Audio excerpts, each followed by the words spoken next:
आज की इस वीडियो में बात करेंगे हम मैट्रिसेस के बारे में। इसमें हम पढ़ेंगे कि जो मैट्रिसेस है वो क्या होता है और उसके टाइप्स क्या होते हैं, और इक्वलिटी ऑफ जो मैट्रिक्स है वो क्या होता है, और ऑपरेशन ऑफ मैट्रिसेस। फिर उसके बाद हम इस चैप्टर पे आएंगे यूनिट वन पे। सबसे पहले हम जो यूनिट वन है हम वो नहीं करने वाले हैं, क्योंकि इसके अंदर कुछ ऐसे फीचर्स हैं जो कि मैट्रिसेस में यूज़ होंगे। ठीक, मतलब वो इसमें यूज़ है।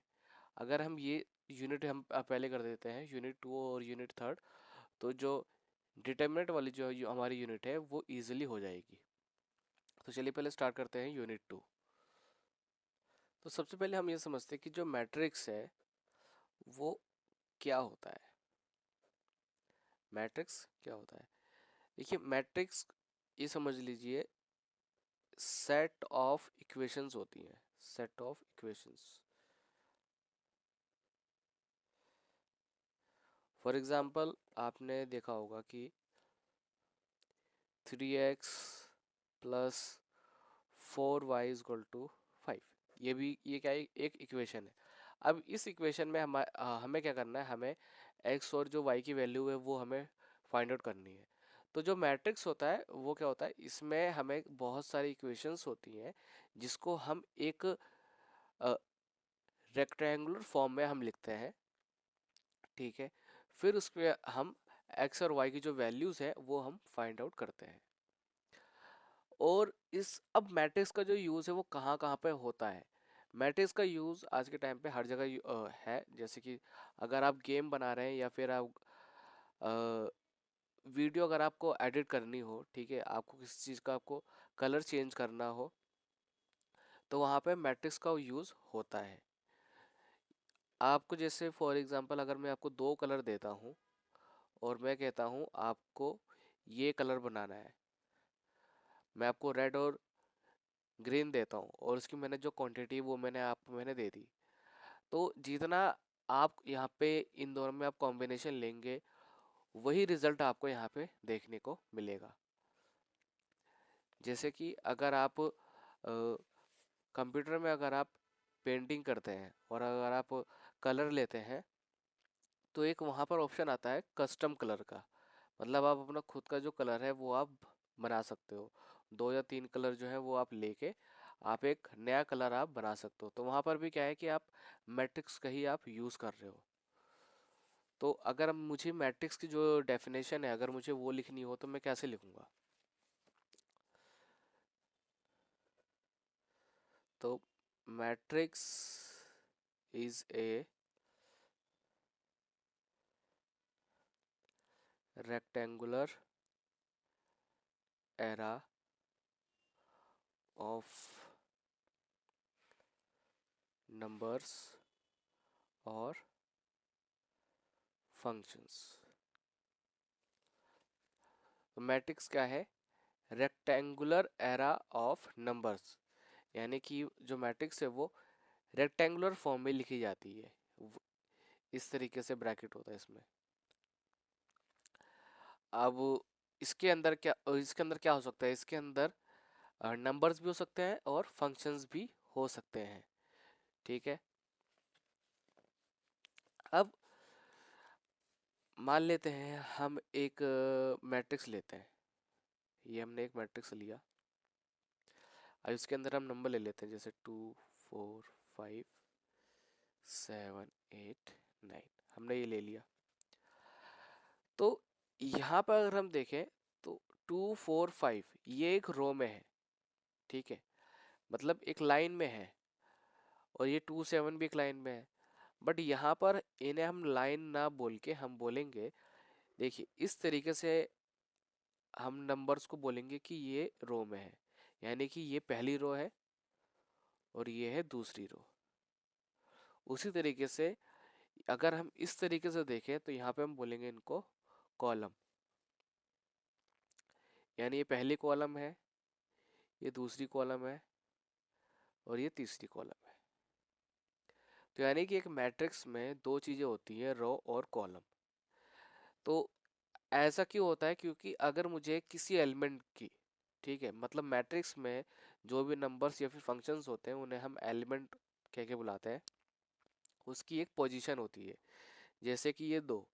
अब इसकी अगर मुझे पोजीशन बतानी हो तो वो क्या है, तो वो है फर्स्ट रो। फर्स्ट रो देखो, पहली रो का, पहली रो में जो पहला कॉलम है, ठीक है, पहली रो में जो पहला कॉलम है वहां पर इसकी पोजीशन है। ठीक है, क्या है, इसको मैं बोल देता हूँ A11, यानी पहली रो पहला कॉलम। इसे मैं क्या बोलूंगा, A12, A13। तो यानी ये वन क्या है, वन का मतलब है कि पहली रो, और इस दो का मतलब क्या है, दूसरी कॉलम। ठीक है, तो यानी इसकी पोजीशन क्या होगी, इसकी पोजीशन होगी A21 और A22, A23। ठीक है,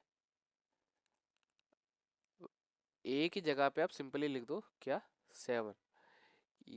कि देखिए, यानी कि इस एलिमेंट की जो पोजीशन है वो क्या है, A21, यानी आप 21 बोल सकते हो, सेकंड रो और फर्स्ट कॉलम। तो आपको ये भी समझ में आ गया। तो अब हम क्या करते हैं, हर एक मैट्रिक्स का एक ऑर्डर डिफाइन करते हैं। जैसे इस मैट्रिक्स का जो ऑर्डर है वो क्या है, 2 into 3, 2 into 3, यानी कि number of rose into number of columns. ये देखिए, number of rose into number of columns. तो रो हमारे पास कितनी है, दो है, देखिए, एक दो, और कॉलम कितने हमारे पास, तीन, एक दो तीन।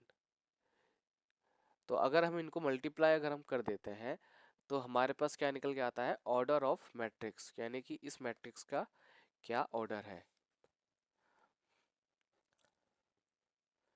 Order of matrix. अब अगर हमें ये जानना है कि इस मैट्रिक्स में टोटल कितने एलिमेंट हैं, तो सिंपली आप क्या कर सकते हैं, अभी इन दोनों का मल्टीप्लाई कर दो। इन दोनों को मल्टीप्लाई कर दोगे तो आपके पास क्या आ जाएगा, टोटल नंबर ऑफ एलिमेंट। तो यानी कि अगर हम इसको मल्टीप्लाई कर दें तो हमारे पास क्या निकल के आता है, टोटल नंबर ऑफ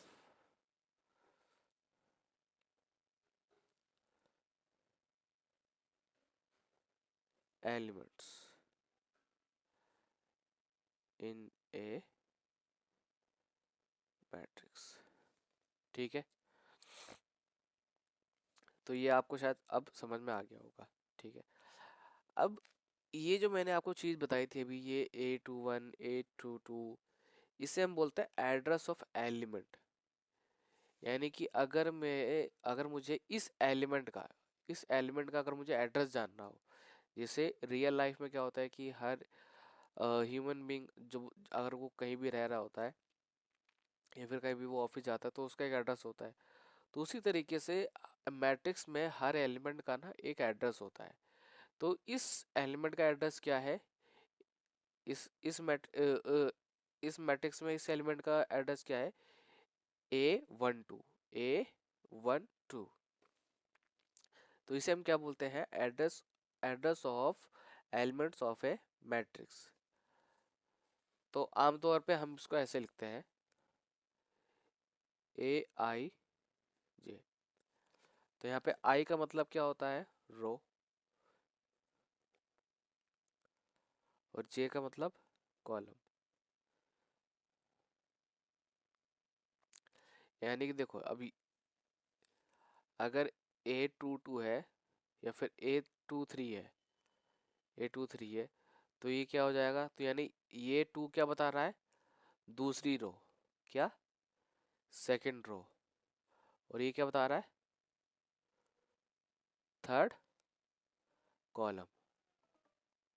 ठीक है ना।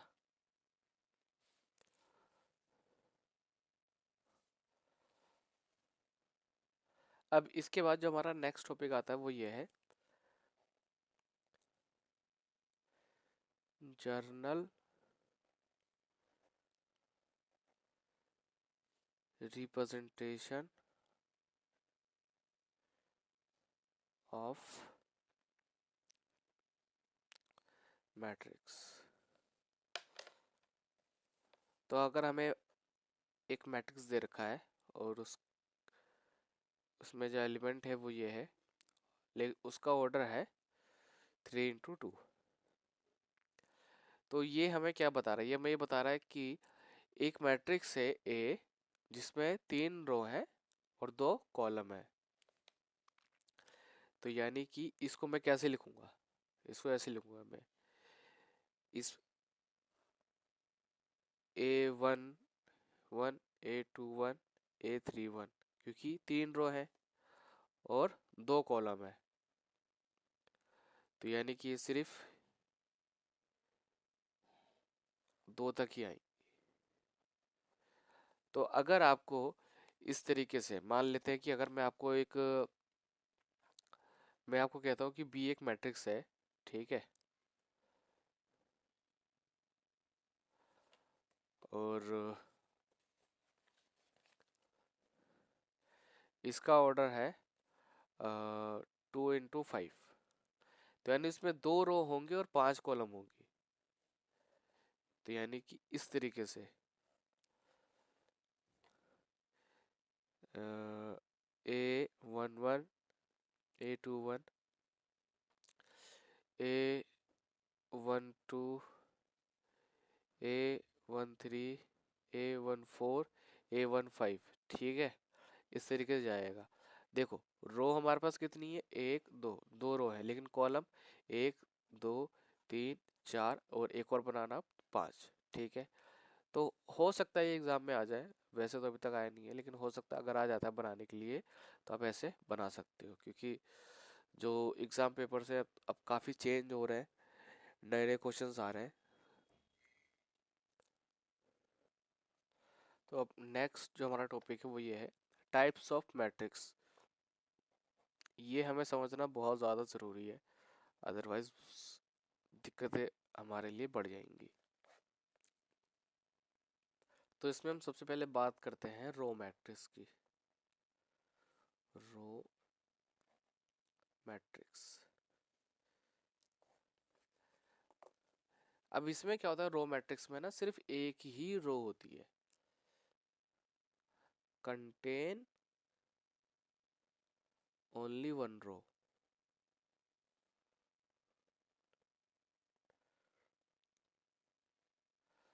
जैसे एग्जांपल के तौर पे, जैसे ये 1 2 3 या फिर 4 5 7।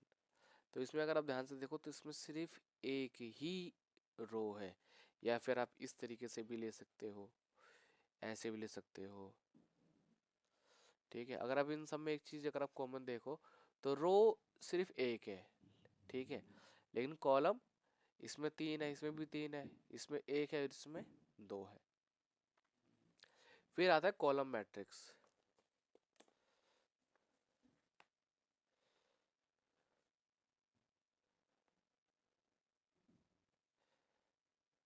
Column matrix.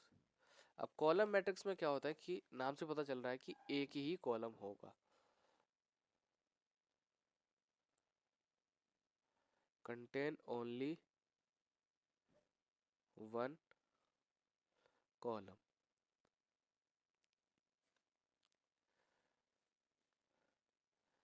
1 2 3 और 1 2 2। तो इन तीनों में देखो तो कॉलम एक है, सिर्फ एक ही कॉलम है, लेकिन रो अलग अलग है। जैसे इसमें 3 रो है, 1 2 3, इसमें 2, इसमें 1, ठीक है। अगला जो हमारा मैट्रिक्स है उसे हम बोलेंगे रेक्टेंगुलर। रेक्टेंगुलर मैट्रिक्स, ठीक है। अब इसमें क्या होता है कि नंबर ऑफ रोज इक्वल नहीं होते हैं नंबर ऑफ कॉलम के।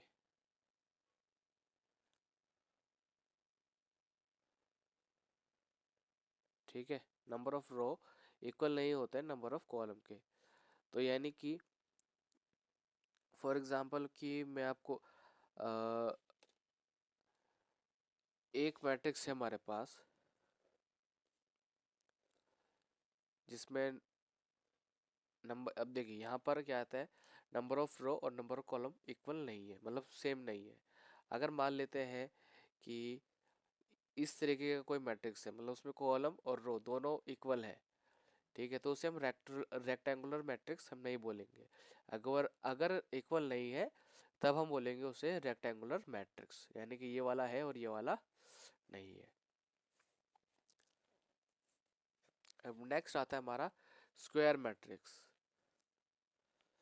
अब स्क्वायर मैट्रिक्स आप नाम से समझिए कि स्क्वायर मैट्रिक्स है तो यानी कि number of row number of column equal होने चाहिए।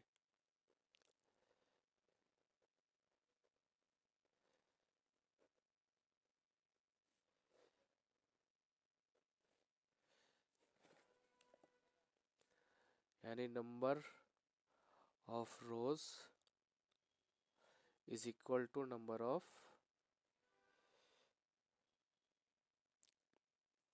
कॉलम। ठीक है, अब अब नेक्स्ट है हमारा डायगोनल मैट्रिक्स।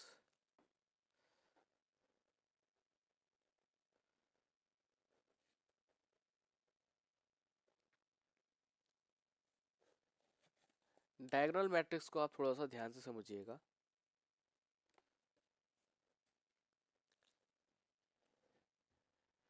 कि इसमें क्या होता है कि जो डायगोनल के जो एलिमेंट्स होते हैं, ठीक है, वो जीरो हो भी सकते हैं और नहीं भी हो सकते हैं। मतलब कि समझिए, जैसे 1 0 0 0 2 0 और 0 0 3।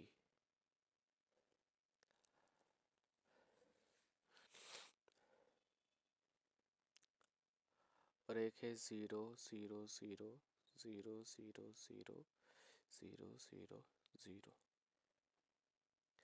डायगोनल मैट्रिक्स होने के लिए बस एक ही कंडीशन ये है कि डायगोनल को छोड़ के, यानी कि इस तरीके से तिरछे में, इस तरीके से तिरछे में, ठीक है, अगर इन एलिमेंट्स को अगर हम छोड़ देते हैं, इन एलिमेंट्स को छोड़ दो, तो बाकी एलिमेंट जीरो होने चाहिए।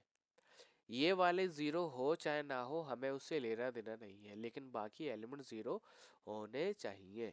जैसे कि यहाँ पर, ठीक है, अब देखो यहाँ पर भी क्या है, डायगोनल में जीरो है, ठीक है, तो हमें से कोई लेना देना नहीं है कि डायगोनल में चाहे जीरो हो चाहे ना हो, लेकिन बाकी जो एलिमेंट है, अब जो बाकी जो बचे हुए एलिमेंट है कौन से, वो ये वाले हैं, तो इनका जीरो होना बहुत ज्यादा जरूरी है। तो आप इसको इस तरीके से लिखें कि डायगोनल एलिमेंट्स, ठीक है, डायगोनल एलिमेंट्स जीरो और नॉन जीरो हो सकते हैं, नॉन जीरो कुछ भी हो सकते हैं।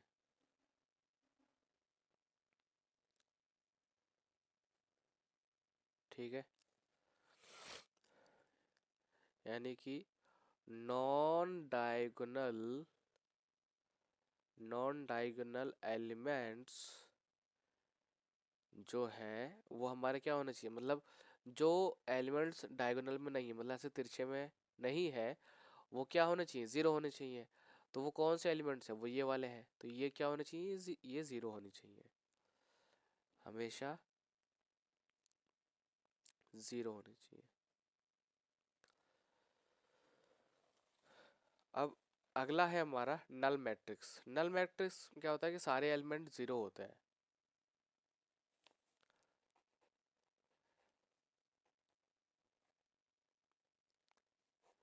null matrix,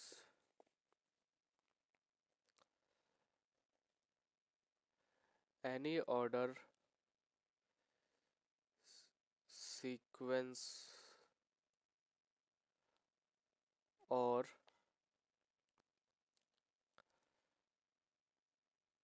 rectangular एन मतलब कोई सा भी मैट्रिक्स हो, ठीक है, मतलब उसका ऑर्डर चाहे जैसा मर्जी हो, बस कंडीशन ये है कि उसके सारे एलिमेंट जीरो होने चाहिए।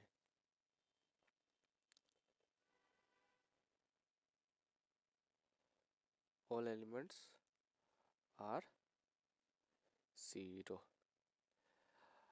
मतलब कोई सा भी ऑर्डर हो चाहे वो, ठीक है, मतलब वो किसी भी सीक्वेंस का हो, बस कंडीशन ये है कि उसके सारे एलिमेंट जीरो होने चाहिए, तो उसे हम नल मैट्रिक्स बोलेंगे। यानी कि ये भी नल मैट्रिक्स है, ये भी नल मैट्रिक्स है, और ये भी नल मैट्रिक्स है, ठीक है। अब हम बात करते हैं स्केलर मैट्रिक्स के बारे में।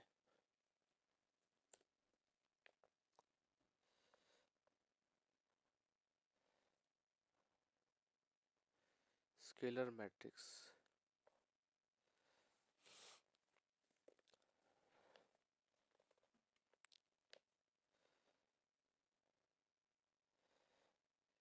ए डायगोनल मैट्रिक्स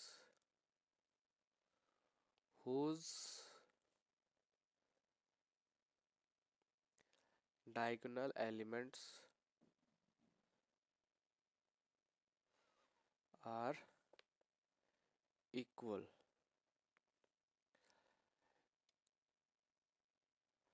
मतलब स्केलर मैट्रिक्स हम उसे बोलेंगे जिसके डायगोनल के जो एलिमेंट्स हैं वो इक्वल होने चाहिए। फॉर एग्जाम्पल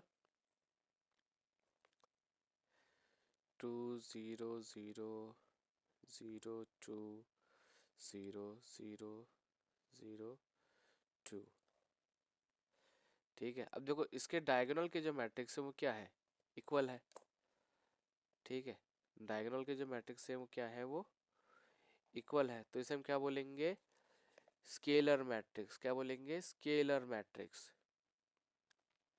ठीक है, स्केलर मैट्रिक्स। अब इसमें एक चीज ये है कि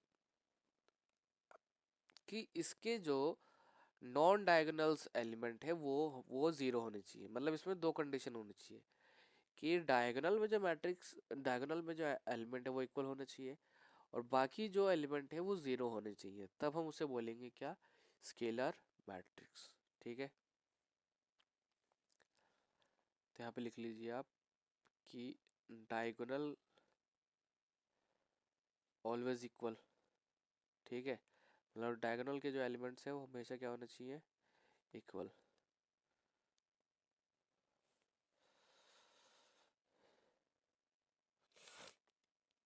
और non diagonal always zero,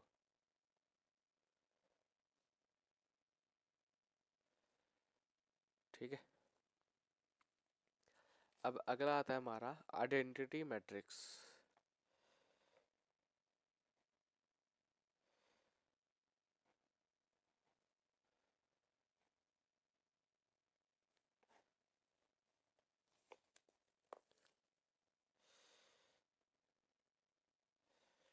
non diagonal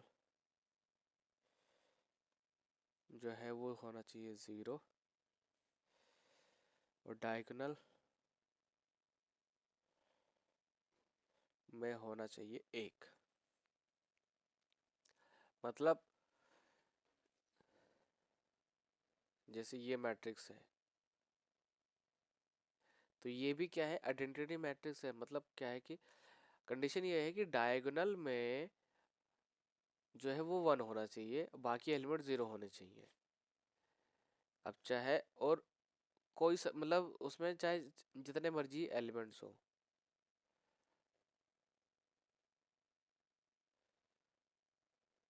तो यानी कि ये भी एक आइडेंटिटी मैट्रिक्स है और ये भी क्या है, एक आइडेंटिटी मैट्रिक्स है। तो आज के लिए बस इतना ही। नेक्स्ट वीडियो में हम बात करेंगे इक्वलिटी ऑफ मैट्रिक्स के बारे में और उसके ऑपरेशंस के बारे में, और मैट्रिक्स के जो प्रॉपर्टीज़ हैं, ठीक है, वो चाहे एडिशन की हो, सब्सट्रैक्शंस की हो, ठीक है, मल्टीप्लिकेशन की हो, उन सब चीज़ों के बारे में हम जानेंगे। फिर धीरे धीरे उसके बाद हम क्वेश्चंस करना हम शुरू करेंगे। तो मिलते हैं नेक्स्ट वीडियो में।